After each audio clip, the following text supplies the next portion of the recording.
Hello friends, welcome to my YouTube channel just education में। तो आज फिर एक नए वीडियो में लेकर आए हैं जो कि क्लास 10 का। ठीक है, क्लास 10 का जो कि सिविक्स का है चैप्टर का नाम क्या है? सिविक्स है, जो कि सिविक्स बुक से आप लोग को पढ़ा रहे हैं। तो इस चैप्टर का क्या नाम है? लोकतंत्र की चुनौती। ठीक है, मोस्ट इंपॉर्टेंट चैप्टर है ये भी, लोकतंत्र की चुनौती, जो कि और उसमें आप लोग को 5 चैप्टर पढ़ना, जो कि लास्ट चैप्टर आप लोग को जितना भी आप लोग को 1 से लेकर 5 तक बताएं, आप लोग को इसी से ऑब्जेक्टिव आने वाला क्वेश्चन। ठीक है, आप लोग को मोस्ट इंपॉर्टेंट ऑब्जेक्टिव बताएं डियर। तो आप लोग वीडियो में बस लास्ट तक बने रहें। और हम आपको एक बता देते हैं कि आप लोग का अच्छा नंबर लाना है 90%। तो आप लोग ये सब सारा जितना भी ऑब्जेक्टिव बताएं आप लोग को देखना है, बहुत ही ज़रूरी है। ठीक है, तो चलिए हम वीडियो को जो कि बिना देर के हम जो कि स्टार्ट करते हैं। और अभी तक चैनल को सब्सक्राइब नहीं किए तो सब्सक्राइब जरूर कर ले डियर। तो चलिए हम बिना देर के जो कि वीडियो का स्टार्ट करते हैं। सिविक्स में जो कि सोशल साइंस में आता है। ठीक है, आप लोग क्या चैप्टर का नाम है? लोकतंत्र की चुनौतियाँ। ठीक है, तो चलिए देखिए पहला क्वेश्चन की ओर आप लोग देखिए क्या बोला जा रहा है।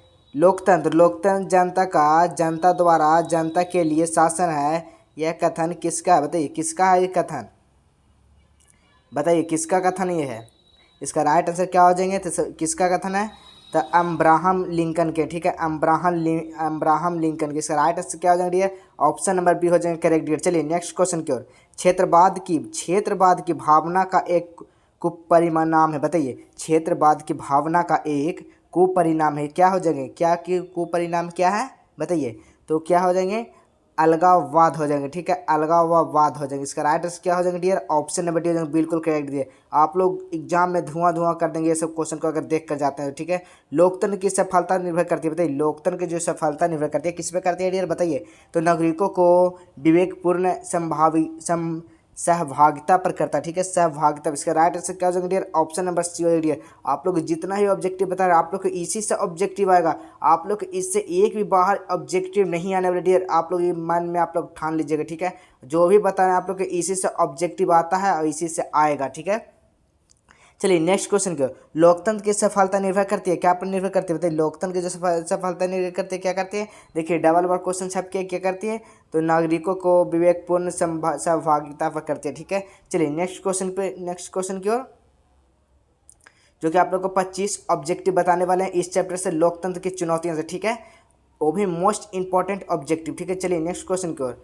16वां लोकसभा में महिलाओं की सदस्य की जो संख्या होती है वो कितनी थी? बताइए कितनी थी? तो 35 थी। इसका राइट आंसर क्या हो जाएंगे? बिल्कुल डियर, बिल्कुल ऑप्शन नंबर सी हो जाएंगे, बिल्कुल करेक्ट हो जाएंगे। चलिए नेक्स्ट क्वेश्चन की ओर।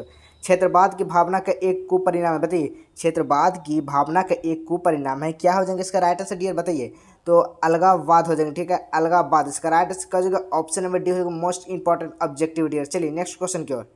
15वीं लोकसभा चुनाव में पूर्ण लोकतंत्र में महिलाओं की भागीदारी थी, वो कितना परसेंट थी? बताइए कितना परसेंट थी? तो 10% थी। इसका राइट आंसर क्या हो जाएगा डियर? ऑप्शन नंबर ए हो जाएगा, बिल्कुल करेक्ट डियर। चलिए नेक्स्ट क्वेश्चन की ओर।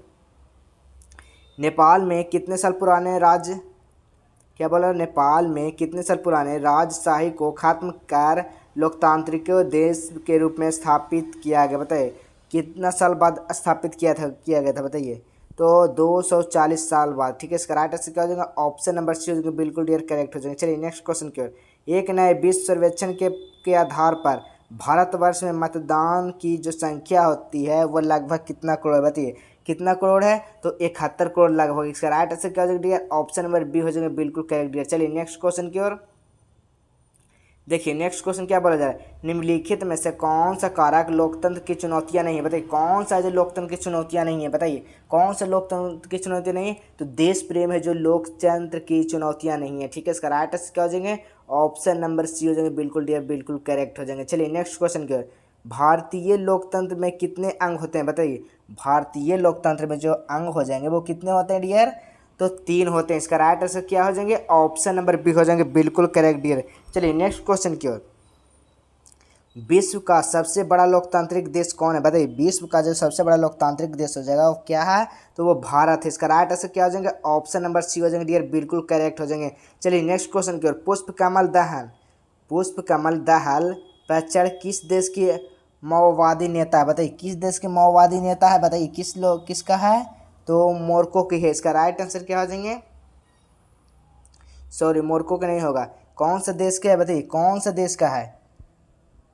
तो नेपाल के। ठीक है, मोरक्को नहीं, नेपाल का। इसका राइट आंसर क्या हो जाएगा? ऑप्शन नंबर सी हो जाएगा डियर, बिल्कुल करेक्ट। चलिए 14वीं लोकसभा में महिलाओं की भागीदारी रही वो कितना परसेंट रही थी बताइए। तो 6.51% रही थी, मतलब 6.50 मतलब कि 51% रही थी। ठीक है, इसका राइट आंसर क्या हो जाएगा डियर, ऑप्शन नंबर ए हो जाएगा बिल्कुल करेक्ट डियर। चलिए नेक्स्ट क्वेश्चन की ओर। 15वीं लोकसभा की संख्या कितनी थी बताइए। 15वीं पूछ रहा है, लोकसभा की जो सदस्य की संख्या थे महिलाओं की वो कितने थे, तो 59 थे। ठीक है, 59 थी। इसका राइट आंसर क्या हो जाएगा, बिल्कुल ऑप्शन नंबर बी हो जाएगा डियर। चलिए नेक्स्ट क्वेश्चन की ओर। निम्नलिखित में से किस देश के समक्ष लोकतंत्र को मतलब माओवादियों की जो चुनौतियां का सामना करना पड़ रहा था बताइए, किनका सामना करना पड़ रहा था बताइए। तो नेपाल को सामना कर रहा पड़ा। इसका राइट आंसर क्या हो जाएगा डियर, ऑप्शन नंबर बी हो जाएगा बिल्कुल करेक्ट डियर। आप लोग जितना भी क्वेश्चन बता रहे हैं आप लोग को एक बार बस वीडियो को देखिए, आप लोग के दिमाग में तुरंत अट जाएगा। ठीक है, आप लोग एग्जाम में फटाफट आप लोग क्वेश्चन को धुआं करके लिख दीजिएगा। ठीक है, चलिए नेक्स्ट क्वेश्चन की ओर। जल संकट किस देश में लोकतंत्र की चुनौतियां के रूप में उभरी है बताइए।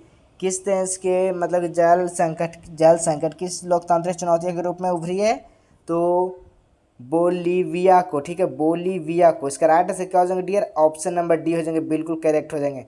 चलिए नेक्स्ट क्वेश्चन की ओर। क्षेत्रवाद की भावना का दुष्परिणाम होता है वो क्या होता है, क्षेत्रवाद की भावना का जो दुष्परिणाम हो जाएंगे वो क्या हो जाएंगे डियर, तो अलगाववाद हो जाएंगे। इसका राइट आंसर क्या हो जाएगा, ऑप्शन नंबर सी हो जाएंगे डियर, बिल्कुल करेक्ट हो जाएगी। चलिए 19वां क्वेश्चन की ओर। लोकतंत्र सुधार मुक्ता करते हैं, क्या करते हैं, लोकतंत्र जो सुधार मुक्ता करते हैं वो क्या करते हैं बताइए डियर, क्या करते हैं, तो राजनीतिक दल करते हैं। इसका राइट आंसर क्या हो जाएगा डियर, ऑप्शन नंबर डी हो जाएंगे, बिल्कुल करेक्ट डियर। चलिए नेक्स्ट क्वेश्चन की ओर। दुनिया के कितने हिस्सों में अभी भी लोकतंत्र की शासन व्यवस्था नहीं थी बताइए। शासक जो व्यवस्था दुनिया का जो नहीं थी क्या थी, तो 1/4 थी। ठीक है, 1/4 थी जो शासन में व्यवस्था नहीं थी। इसका राइट आंसर क्या हो जाएगा डियर, ऑप्शन नंबर बी हो जाएगा, बिल्कुल करेक्ट। चलिए नेक्स्ट क्वेश्चन की ओर। निम्नलिखित में से कौन सा कारक लोकतंत्र का चुनौती नहीं है बताइए, नहीं चुनौती नहीं, सॉरी, निम्नलिखित में से कौन सा कारक जो लोकतंत्र की चुनौती है बताइए। लोकतंत्र की चुनौती पूछ रहा है डियर, क्या हो जाएंगे, तो जातिवाद हो जाएंगे। इसका राइट आंसर क्या हो जाएंगे डियर, ऑप्शन नंबर सी हो जाएंगे, बिल्कुल करेक्ट डियर, बिल्कुल राइट आंसर हो जाएगा ऑप्शन ए।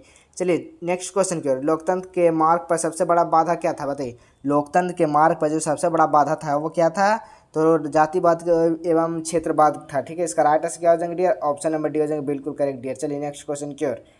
निम्नलिखित में से किस देश की महिलाओं का मताधिकार से वंचित है बताइए, आज भी मतलब मतदान से जो वंचित हैं, कौन सा देश है बताइए, कौन सा देश है, तो सऊदी अरब है जो कि मतदान से वहाँ महिला वंचित, वहाँ महिला नहीं देती है। ठीक है, इसका राइट आंसर क्या हो जाएगा डियर, ऑप्शन नंबर सी हो जाएगा। आप लोग को पूछ दिया जाएगा कि कौन सा देश ऐसा जहाँ मतदान जो कि नहीं हो मतलब कि महिला नहीं करती है, तो आप लोग को क्या आंसर देना, तो सऊदी अरब देना। इसका राइट आंसर क्या हो जाएंगे, ऑप्शन नंबर सी हो जाएंगे।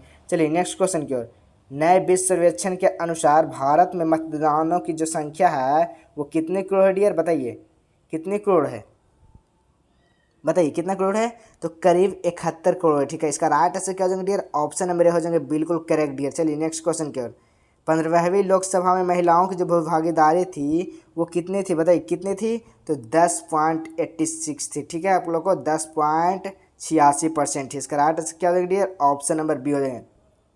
आप लोग जितना भी क्वेश्चन बताएं इसमें से 25 में से आप लोग एक बार जरूर वीडियो को पूरा शुरू से लेकर अंत तक देख लीजिएगा। आप लोग इस चैप्टर से पूरा कंप्लीट हो जाएंगे, जो कि आप लोग का सिविक्स का, जो कि पॉलिटिकल साइंस का, आप लोग को 5 चैप्टर का ऑब्जेक्टिव पूरा कंप्लीट करा दिए हैं। आप लोग को इससे एक भी क्वेश्चन अगर बाहर आ जाएगा तो मेरे चैनल को छोड़कर आप लोग जाइएगा। ठीक है, अब इतना भी बोल देता, आप लोग को जो भी क्वेश्चन आएगा इसी से आएगा, जो भी ऑब्जेक्टिव बताएं इसी से आएगा। ठीक है, आप लोग को मोस्ट इंपॉर्टेंट ऑब्जेक्टिव बताते हैं जो कि गेसिंग क्वेश्चन था। ठीक है, तो आप लोग अगर वीडियो अच्छा लगे तो आप लोग वीडियो को जरूर लाइक कीजिएगा और अपने दोस्तों के पास जरूर शेयर कीजिएगा डियर। ठीक है, और आप लोग 1 लाख जरूर दीजिएगा। आप लोग को लाइक देते तो मेरा मोटिवेशन बढ़ता है। ठीक है, चलिए, तो अगर आप लोग मतलब कि सब्सक्राइब नहीं किए तो सब्सक्राइब भी कर लीजिएगा। ठीक है, तो चलिए मिलते हैं हम नेक्स्ट वीडियो में, तब तक के लिए जय हिंद जय भारत।